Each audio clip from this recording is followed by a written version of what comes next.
আমি মনীষা বসাক, পিতা মিন্টু বসাক, মাতা মালতী রানী বসাক, গ্রাম সাটুরিয়া ভান্ডারীপাড়া, থানা সাটুরিয়া, জেলা মানিকগঞ্জ। আমি একজন সনাতন ধর্মাবলম্বী।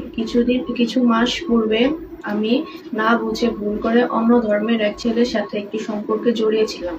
তার ও তার পরিবারের প্ররোচনায় বিভিন্ন ভুল কাজ ও ভুল সিদ্ধান্ত নিয়েছিলাম। আমি আমার মা-বাবাকে অনেক কষ্ট দিয়েছিলাম। এখন আমি নিজের ভুল বুঝতে পেরেছি। আমি আমার সনাতন ধর্মকে খুব ভালোবাসি। যতদিন বেঁচে থাকবো, সনাতনী হিসেবে বেঁচে থাকবো। আমি আমার মা-বাবাকে অনেক ভালোবাসি। আমি আমার মা-বাবার সাথে থাকবো এবং লেখাপড়া শিখে মানুষের মতো মানুষ হব।